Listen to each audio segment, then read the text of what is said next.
Hey Scorpio, it's Empress Rose here. Welcome to your reading. These are general readings. Take what works, leave what doesn't. And if I don't catch your wavelength or storyline on this one, check your other major placements. We're starting off with some oracle decks. I made another monster deck, and we're going to go through this. And then we're going to move on to the what on earth is even going on here? We're going to move on to the Muse tarot for a more traditional tarot spread. Nope, cannot take that all. One or two more cards? Okay. This could be it. Let's see. Oh, okay, so just some. Okay. Whew. Some power struggles here and being released from them, and also other things. So we have territory and dominance. So there might have been some sort of struggle for dominance, or whose is what's and what's is who, some sort of territory and dominance. So there may have been an establishment and a creation and establishment of boundaries here. There may be. Sometimes I get this dominance card when it's a dynamic where someone's saying that they are less than and assuming that. So it doesn't even, you know, we always think like, oh, someone's lording it over you with dominance, but it could be allowing someone to dominate you. It may have come to an end with some sort of establishment of territory. This is like a boundary. Setting a boundary, maybe to deal with some sort of power dynamic or power dynamic in some kind of situation, and just setting a boundary and saying this isn't going to work for me, and you're either going to respect that or I'm gone. Because we got this freedom here, the ability to go in any direction, head wherever you want. You've got no headwinds. You've got no. You've been released of something. I love how it's roses. There's some sort of like, and look at freedom and release. I like this. Like, look, they're all just soaring straight up. Something that may have held you back or held you down. You've created boundaries for those, and now you're unstoppable. Freedom and release. You're leaving something behind here. You're letting go of some sort of past situation, possibly this argument or this discussion over boundaries or debates. I mean, boundaries aren't like, you know, everybody gets to make boundaries, you and the other person. So you don't get to say like, okay, this is my boundary and you can't cross it. I mean, you do get to say that, right? But if the other person doesn't like it, you have to be okay with them not liking it and going their own way, right? So it's not ultimatums, it's boundaries. We do get to set them, but you also have to respect other people's boundaries. And it's not a way to bully people or push people around by saying, well, that's just my boundary, so you have to do everything I say, or you're a jerk if you don't respect my boundary. That's not a correct use of the term boundary. So it is saying, though, that, you know, when I say I don't want to do this, I expect you to respect that. Or if I say I'm not available here, you're not allowed to show up at my house, or we're done and I'm free of any kind of contract or any kind of obligation we may have. So it is sort of releasing something in the past, maybe an argument, maybe a discussion, maybe a boundary issue, maybe someone who was boundary challenged, releasing them, releasing the relationship with them and saying, I'm free now and I'm going on my own way. So there's some sort of freedom from a power struggle. Someone may have been territorial, possibly at work, possibly at home, but you are freed and released of that. You no longer need to comply or deal with the situation. So freedom and release. And then we have also abundance. We got a lot of urban crows. Abundance. There's something here for you. What's interesting is that in the book, she talks about abundance and how maybe on the other side of this bay, there are crows that don't have anything to eat and are scrounging around for whatever they can find. And then just on this other place, in this other area, there's an abundance. There's more than you could possibly consume in a day, in a week, in a month.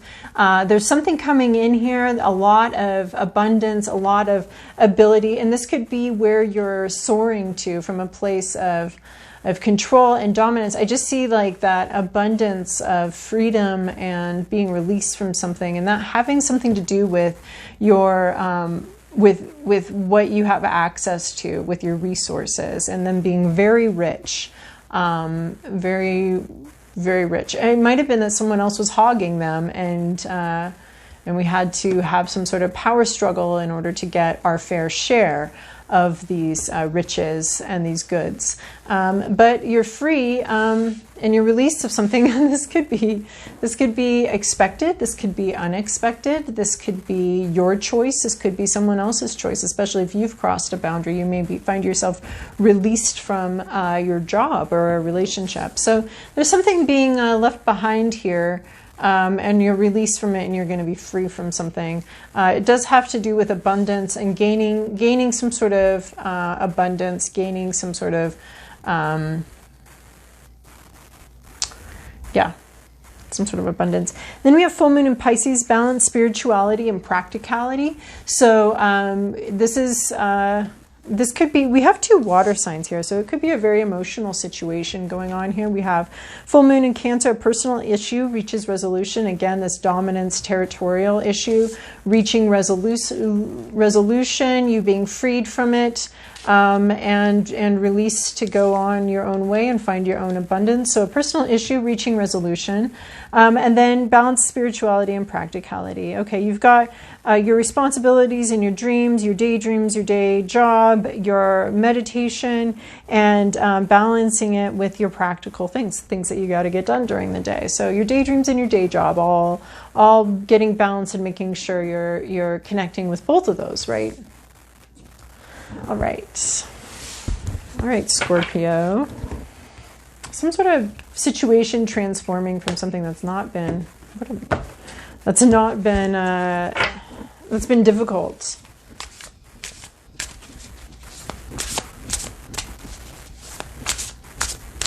All right, Scorpio, this is your past, your present, your inner landscape. What's at issue? Your environment, to-do list, possible outcome. I see.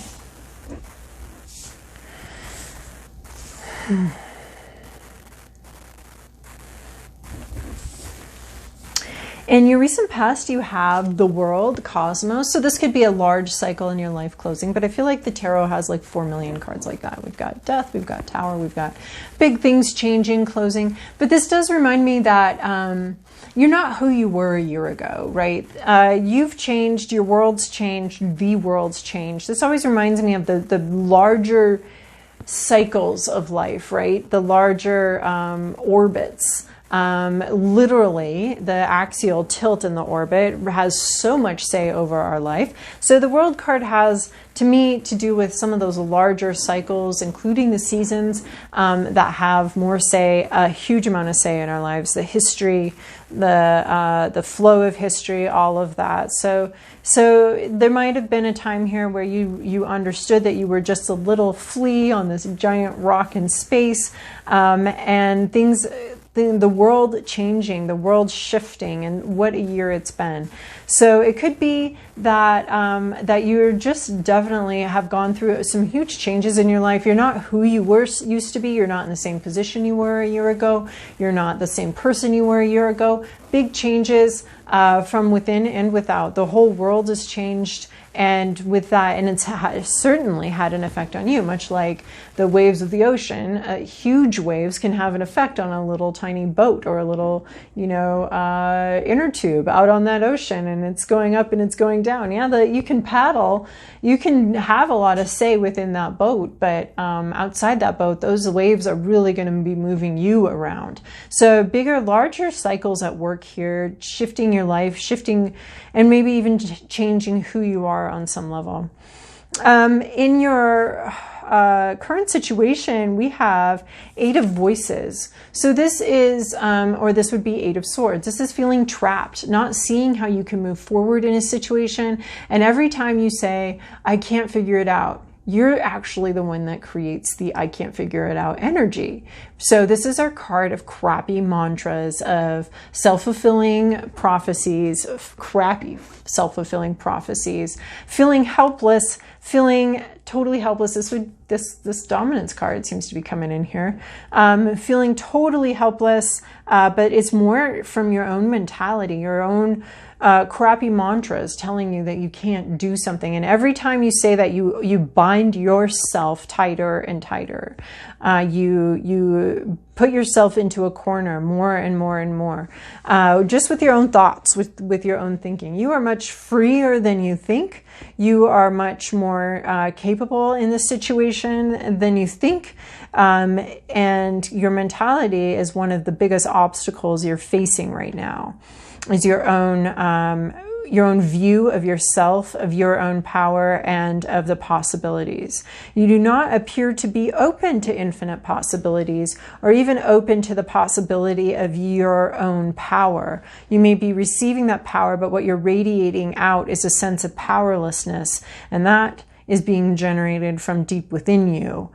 So that needs to be addressed gently, of course. The last thing we need to do is be harsh on that part of ourself that feels powerless, and come in and make it feel more powerless and more hopeless and pathetic. Like, that's not how you're going to want to interact with that part of yourself. You're going to want to bring in a gentle freedom. So it could be that you're not necessarily feeling free, but you're longing for a freedom that you're just not allowing for yourself. It's scary and it's big. And also, you could be longing for a release here. You're in a situation, right? Because you're bound here. You're bound. But you're the one binding yourself with your own, limited imagination and limited idea of what you're capable of, and what the options really are. So you're longing for this release and you're longing for this freedom. And right now, the biggest obstacle is in your mind. Your hopes, your fears, your inner landscape is the Star card. This card is about a date with destiny, some sort of information from the universe that you're on the right track. You've got the right idea. You've got the right stuff. Oh my God, that New Kids on the Block song is just like, you got the right stuff, baby. Okay. New Kids on the Block was my very first concert. But I have not listened to them in a very long time, obviously. So anyway, that Star card, you're hoping that you've got the right stuff. You don't think you do, but you're kind of looking for some sort of sign, some sort of indication from the universe that you're in the right spot, some sort of recognition. I think you're looking for some sort of recognition. You're hoping for some sort of recognition that you're where you need to be. Are you? That you can go where you want to go, that you are on the right path, that you do have a date with destiny at some point. It's really interesting because the Star card is continuing this path, this dotted line from this Eight of Voices. And this is sort of your longing. This is what you're wanting. And there's this little like dotted path. I don't think you can see it, but it looks like it's continued from this Eight of Voices. And it's just, the path goes through this darker period where you don't feel capable, where you're not sure, where you're certain actually that you can't do anything about the situation. You need an outside rescue, which is only in your mind. Do you need an outside rescue? Sometimes we do need an outside rescue, right? We really genuinely do. This Eight of Voices is telling me that the rescue is coming from inside the house. And the Star card, you're longing for some sort of recognition, some sort of moment, something that tells you you're on the right path, that this is the direction you need to go. You're looking for some kind of direction here, some kind of maybe even divine help or assistance. What's at issue here is this reverse page of voices. This could be a person. This could be also just a situation or the vibe here. The reverse page is someone that doesn't want to learn anything, someone that doesn't want to communicate, someone that doesn't want to talk about it, someone that doesn't want to absorb any new information. They've got their information. Thank you very much. They don't need any new information. They don't want to talk. They don't want to say anything. They're probably kind of new, maybe a little bit insecure about where they stand, even what they think themselves. They may not even know what they think, and may lack the curiosity that it would take to know what they think and get clarity on that, and then communicate that clarity clearly. So we've got this this lack of curiosity here, not wanting to learn something, not being interested in communicating about something. There's just sort of a lack of intellectual curiosity here, and lack of communication and clear communication. In your environment, this is probably an actual person. It's a court card. We have Queen of Voices. We have someone here who knows exactly what they think, and they have no problem communicating it.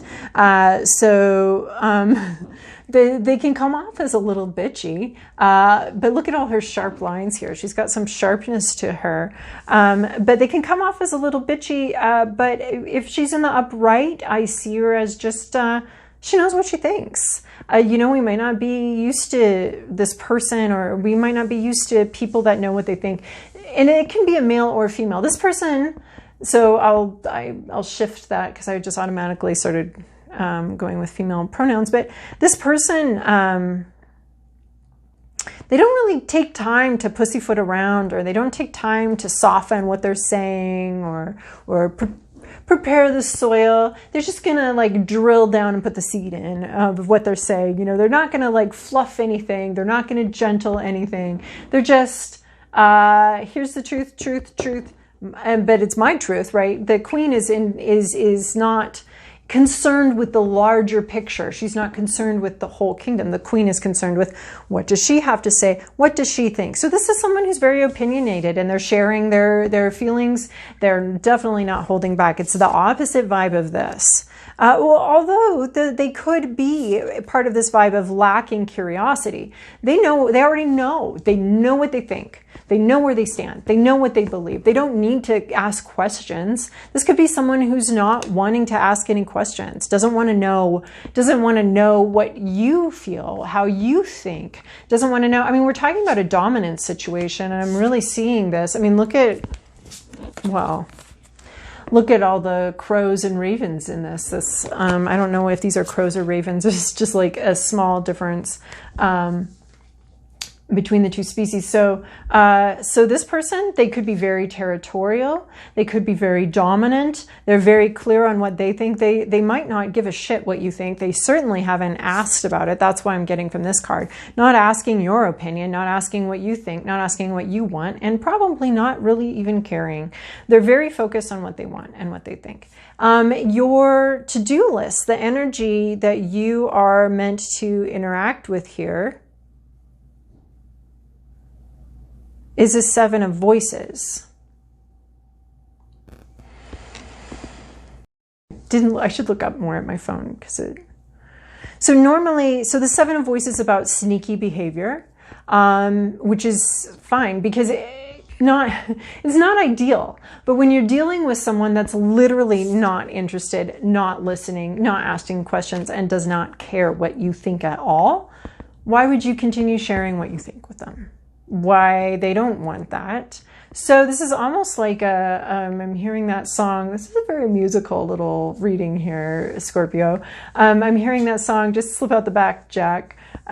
Just fine, you don't want to know what I have to think? Fine, I'm not sharing it with you. I don't have to share anything with anybody. So why would I share anything with you? This could be cutting this person off, not talking to them anymore.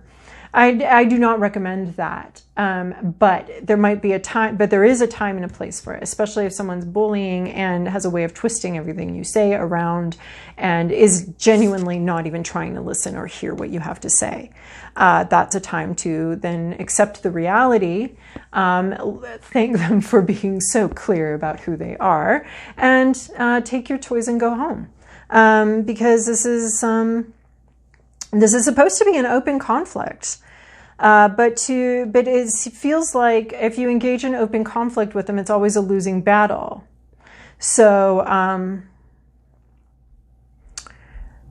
So you're always caught flat-footed. They always have the snappier comeback. There's no point in engaging with them. So your to-do list, the energy you're supposed to at least consider engaging with, is withholding more, not sharing quite so much with this person. There's apparently no need to talk to them about it right now. I mean, we've got 4 voices here. This is all about truth and communication. This is all about ideas and truth and communication. So 7 of Voices is about not engaging in open conflict. letting go of the situation and just moving on. You're not going to be understood. This person doesn't care what you think. I don't know. I mean, I feel so uncomfortable recommending a 7 of Voices. That isn't my advice, but there is a time and a place to just walk away, take your toys and go home, because this person isn't asking questions and they don't care. That's the message. So at least consider it, right? We're not talking about tarot as being didactic and we're ruining our life if we don't comply with this advice, but it is at least consider. I mean, especially if you're feeling hopeless, helpless, bound, you can't do anything. Here's what you can do. You can take your toys and go home. That's what you can do. You do have options. This 8 of Voices is all about, I don't have a choice. I don't have any options here. Here's your option. Shut up. Stop talking to them. Leave the situation behind. Reclaim your freedom. You don't have to engage with this person. Stop engaging with them. Stop asking for their approval. Stop wanting their opinion. Stop wanting to hear what they have to say. I don't want to share it. I mean, they want to share it, but they don't care about what you have to say. So just take your toys and go home. You think you don't have options? This is saying you do have an option, right? You actually have an option that you should actually consider. Very seriously how you're going to do that. This all seems like a boundary issue, and that this person has crappy boundaries and is a crappy friend. They don't listen. They just tell you what's what. This could be a boss. This territory card to me means that we're dealing with a boundary issue, and this person, if they're not willing to respect your boundaries, your reasonable boundaries, then you can walk away. You feel like you don't have a choice, but you do. And it can be very hard, especially if this person is someone you've known for a very long time. So you might want to get a therapist to at least tell you every week, you're not crazy and you're not being an asshole. You're just setting reasonable boundaries. So you might want to get some feedback on that, because it can be extremely difficult to set boundaries with someone if you're not used to that, and if that wasn't established early on in the relationship. So here we have 2 of Inspiration, where you're going. You see where you need to go, but you can't quite figure out how to get there. This would also indicate wanting to get some help. You're trying to figure out, okay, that's what I need to do, but how do I do that? How does this work? How do I go there? How do I get here? So there's some calculation. You've got an inkling, you've got an idea. So the 1 of Inspiration would be the idea coming in, the intuition hitting you, the realization of what you need to do, the creative idea. And then the 2 is like, wait, how does that even work? How am I going to do that? So it's just needing to think things through, maybe spreadsheet some things out, maybe pro-con list, really getting logical about how you're going to integrate this concept into your everyday life. All right, Scorpio, I hope that was helpful for you. Yeah, really consider just walking away and not sharing anything else with this person. It's a choice. It's an option. If you feel like you don't have any options, at least look at that option. So, and seriously consider it. So, all right, Scorpio, I hope you have a good fortnight, despite what I see here. And I'll see you in a little bit.